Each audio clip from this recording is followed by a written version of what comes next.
உங்கள் favourite TV ஷோக்களை இனி miss பண்ண தேவையில்லை. ZEE5 இல் முற்றிலும் இலவசமாக காணுங்கள். இங்கேயும் எப்பொழுதும்.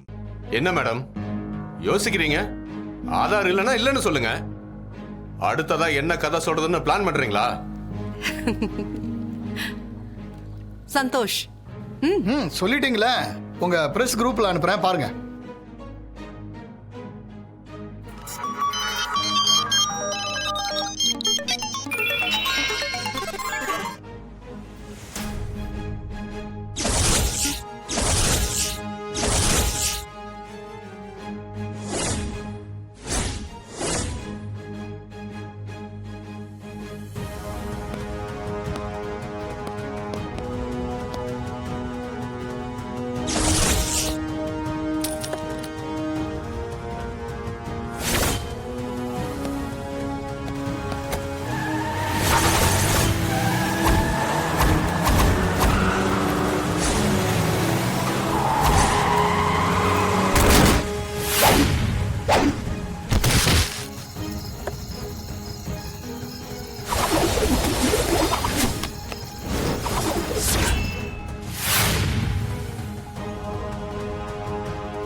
மீடியாக்காரங்க எல்லார்கிட்டயும் சொல்றேன், என் ஹஸ்பண்ட் நிரபராதிங்கிறதுக்கான ஆதாரம் இப்ப உங்க எல்லார் கையிலயும் இருக்கு.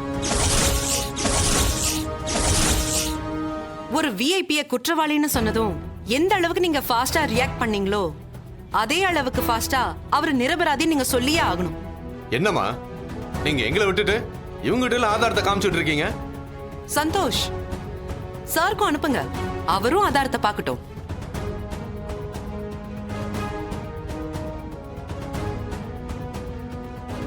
பாருங்க சார், வந்திருக்கோம்.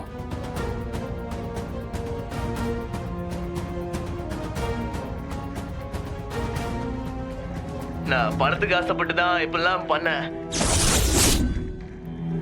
கௌதம் சார் வீட்டில் இருக்கிறவர் தான் ஒருத்தர் பண்ண சொன்னாரு.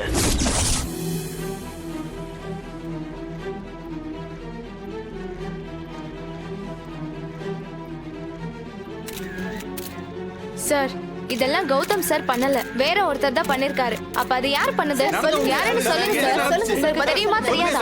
நான் சொல்றேன், போலீஸ் புடிச்சு வச்சாங்கல்ல ஒரு அக்யூஸ்ட், அவன் தான் இந்த கொலையை செய்ய ட்ரை பண்ண குற்றவாளி. இவங்க சொல்றது நிஜமா சார்? சார் பதில் சொல்லுங்க. அவர்தான் குற்றவாளியா? தெரிஞ்சே நீங்க சொல்லுங்க சார், நிஜமா சார்? பதில் சொல்லுங்க சார். சொல்லுங்க சார்.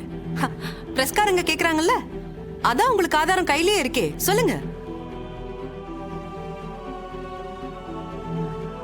ஆமா, அவன் தான் குற்றவாளி.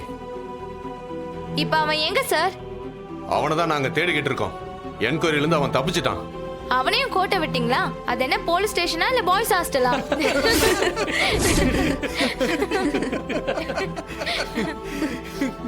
மேடம், கௌதம் சார் நிரபராதின்னு சொல்றீங்க, இப்ப அவர் எங்க இருக்காரு மேடம்?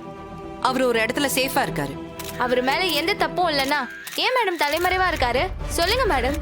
அவர் தலைமறைவாலாம் இல்ல, அவருக்கு கொஞ்சம் உடம்பு சரியில்லை, அதான் ரெஸ்ட் எடுத்துட்டு இருக்காரு. அவர் குற்றவாளி இல்லைன்னு தெரிஞ்சிருச்சுல்ல, இனி அவர் நேர்ல வந்து உங்க எல்லார்கிட்டயும் பேசுவாரு. ZEE5 ஆப்பை டவுன்லோட் செய்து அனைத்து எபிசோடுகளையும் இலவசமாக பாருங்க.